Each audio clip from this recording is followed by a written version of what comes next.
Dans le cœur du paysage tumultueux où la Fédération de Russie et l'Ukraine s'affrontent, un nouveau chapitre se déroule chaque jour.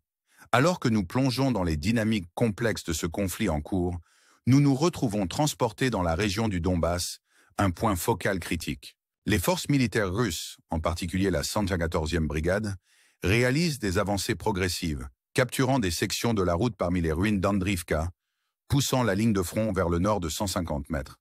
Ce déplacement subtil marque un développement significatif, soulignant l'intensité persistante des combats dans cette zone.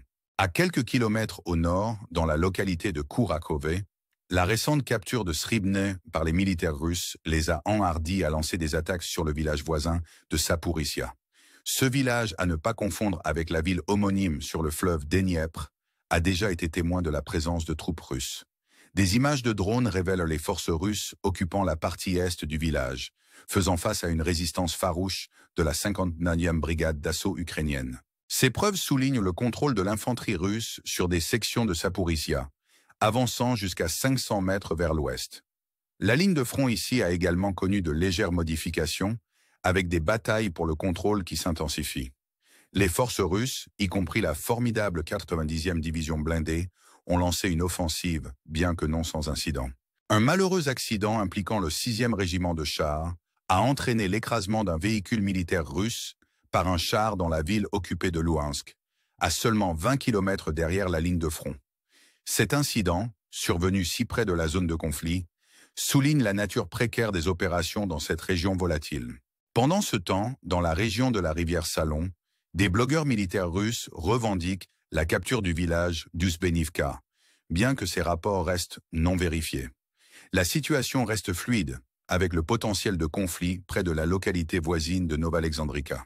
En passant brièvement au front de Bakhmout, une nouvelle stratégie défensive émerge. L'armée russe a enveloppé un réseau routier entre les villes de Bakhmout et Chassiv Yar avec des filets protecteurs, visant à protéger leur itinéraire logistique des attaques par drones FPV ukrainiens. Cette approche innovante pourrait signaler une nouvelle phase dans les tactiques défensives, potentiellement adoptées par les deux côtés dans un avenir proche. Plus au nord, à la tête de ponts russes sur la rivière Oskil, les forces ukrainiennes ont renforcé leur défense, déployant la 156e brigade mécanisée. Cette unité, ayant repoussé les attaques russes passées, est maintenant chargée de fortifier le bord ouest de la zone grise, près du village de Zapadne. La situation reste tendue, avec l'infanterie russe maintenant des positions le long de la ligne forestière, bien que le statut exact de Zapadne lui-même soit incertain. Tandis que nous nous tournons vers le front de Koursk, les forces ukrainiennes ont repris leurs attaques après une brève pause, lançant d'importantes offensives vers la localité d'Ulianok. Leur objectif est de sécuriser le territoire au nord-ouest de Jirgaska-Kanabilka, au milieu de batailles intenses sur le village de Nassevka. Les rapports contradictoires des blogueurs militaires russes ajoutent à la confusion, certains affirmant une perte de la localité, tandis que d'autres affirment sa reconquête. Le brouillard de guerre enveloppe cette région, laissant son statut ambigu. Parmi ces manœuvres militaires, une image curieuse circule en ligne, montrant des soldats russes avec un chameau derrière leur ligne, une vue singulière en plein milieu de la guerre. Ce cliché suggère les aspects non conventionnels de la vie militaire dans la zone de conflit. Pendant ce temps, la Russie a lancé une importante attaque aérienne sur l'Ukraine, déployant 151 drones de combat et leurs. Bien que les défenses aériennes ukrainiennes aient réussi à intercepter 70 drones et 74 leurs, le sort de 7 drones reste incertain. Cette attaque a ciblé des régions telles que Volhynie, Jitomir, Kiev, Soumy, Kharkiv et Dnipro, infligeant des dommages à diverses infrastructures. Alors que le conflit fait rage, des dialogues politiques se déroulent également. L'ancien président américain Donald Trump aurait participé à des discussions avec le président russe Poutine, exhortant à mettre fin à la guerre. Bien que les détails restent rares, Trump a laissé entendre une offre de 500 millions de dollars à l'Ukraine, proposant des garanties de sécurité en échange de terres rares. Pendant ce temps, le vice-président J.D. Vance prévoit de rencontrer le président ukrainien Zelensky à la conférence sur la sécurité de Munich. Le porte-parole du président russe Dmitri Peskov n'a ni confirmé ni démenti ces conversations, laissant place à la spéculation. Le président ukrainien Zelensky a exprimé son ouverture aux négociations, à condition que les alliés occidentaux, en particulier l'Amérique et l'Europe, restent inébranlables dans leur soutien. Alors que des murmures de pourparlers potentiels persistent, la perspective de négociations dans les semaines ou mois à venir offre une lueur d'espoir au milieu des conflits persistants. Certainement. Voici la deuxième partie de la narration. Le rythme incessant du conflit entre la Russie et l'Ukraine continue de captiver l'attention mondiale, nous plongeant plus profondément dans la toile complexe de manœuvres militaires et d'implications géopolitiques. Alors que nous nous aventurons plus loin au cœur de cette lutte en cours, nous nous trouvons témoins d'un théâtre de guerre qui est autant une question de stratégie et de tactique que de résilience et de survie. La région du Donbass, avec son importance stratégique, reste un point de tension. Les forces russes, faisant preuve d'une persistance calculée, ont pénétré dans le village d'Andriivka, tirant parti des ruines de cette localité autrefois prospère pour obtenir un avantage tactique. Le déplacement subtil de la ligne de front souligne la nature en constante évolution de la guerre, où chaque jour apporte de nouveaux défis et opportunités pour les deux côtés. Dans la localité voisine de Kourakov, la capture de Sribne par l'armée russe a préparé le terrain pour de nouvelles avancées vers Saporizhia. Ce village, distinct de son homonyme plus grand sur le fleuve Dniepr, est devenu un microcosme du conflit plus large. Les troupes russes, ayant franchi le périmètre Est, font face à une résistance farouche de la 50e brigade d'assaut ukrainienne. La bataille pour le contrôle est féroce, les deux côtés employant chars et artillerie lourde dans une tentative d'affirmer leur domination. Pendant ce temps, derrière les lignes de front, l'armée russe lutte avec des défis logistiques et des incidents inattendus. L'accident tragique impliquant un char écrasant un véhicule militaire à Louhansk sert de rappel brutal des dangers auxquels sont confrontés ceux qui sont sur le terrain. De tels incidents, bien qu'isolés, ont des implications de grande portée pour le moral et l'efficacité opérationnelle. Dans la région de la rivière Salon, des rapports contradictoires sur la capture d'Uspenivka soulignent le brouillard de guerre qui enveloppe ce conflit. Alors que des blogueurs militaires russes revendiquent la victoire, la vérification objective reste insaisissable, laissant la situation ambiguë et pleine d'incertitudes. Sur le front de Bakhmout, l'utilisation innovante par l'armée russe de filets protecteurs pour protéger un réseau routier crucial des attaques de drones ukrainiens marque un développement significatif dans les tactiques défensives. Cette approche, qui consiste à envelopper les routes avec un maillage dense, vise à déjouer les frappes de drones FPV, protégeant ainsi les routes d'approvisionnement critiques et améliorant l'efficacité logistique. Alors que les deux côtés s'adaptent à la nature évolutive de la guerre, de telles innovations pourraient devenir une caractéristique commune du paysage conflictuel. Au nord, le déploiement stratégique de la 151e brigade mécanisée par l'armée ukrainienne au pont sur la rivière Oskil souligne leur engagement à renforcer des positions clés. Cette brigade, ayant repoussé avec succès les assauts russes antérieurs, fortifie maintenant le bord ouest de la zone grise près de Zapan. La situation reste fluide, avec les forces russes maintenant la pression le long de la ligne forestière, bien que le statut précis du village lui-même reste incertain. Le front de Koursk, quant à lui, voit des offensives ukrainiennes renouvelées, alors que les forces avancent vers Ulyanok, cherchant à consolider leurs gains et sécuriser le territoire au nord-ouest de Djirgaska-Kanabilka.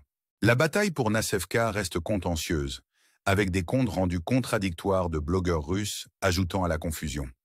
Cette ambiguïté reflète les défis plus larges pour obtenir des informations précises au milieu du chaos de la guerre. Parmi les engagements militaires, une image particulière de soldats russes avec un chameau derrière les lignes ennemies a émergé, offrant un aperçu des aspects inattendus et souvent surréalistes de la vie dans une zone de conflit. Ce cliché sert de rappel poignant de la dimension humaine de la guerre, où des moments de légèreté et de normalité coexistent avec les dures réalités des combats. Sur le front géopolitique, les discussions entre l'ancien président américain Donald Trump et le président russe Poutine suggèrent des ouvertures diplomatiques potentielles, bien que les détails restent rares. La proposition de Trump d'un accord de 500 millions de dollars avec l'Ukraine, échangeant des garanties de sécurité contre des terres rares, souligne l'interaction complexe des intérêts économiques et stratégiques qui sous-tendent le conflit. Alors que le vice-président J.D. Vance se prépare à rencontrer le président ukrainien Zelensky, la perspective de négociation gagne du terrain. La volonté de Zelensky de s'engager dans des pourparlers, conditionnés au soutien inébranlable des alliés occidentaux, reflète une approche pragmatique pour naviguer dans le paysage géopolitique complexe. Alors que nous réfléchissons à l'avenir de ce conflit, la possibilité de dialogue significatif offre une lueur d'espoir parmi les hostilités en cours. Nous vous invitons à contempler les implications plus larges de ces développements et à envisager comment ils pourraient façonner l'avenir de cette région. Si vous avez trouvé ce segment informatif et engageant, veuillez montrer votre soutien en aimant et en vous abonnant à la chaîne. Votre engagement est inestimable alors que nous nous efforçons de vous offrir une couverture complète de cette situation complexe et en évolution.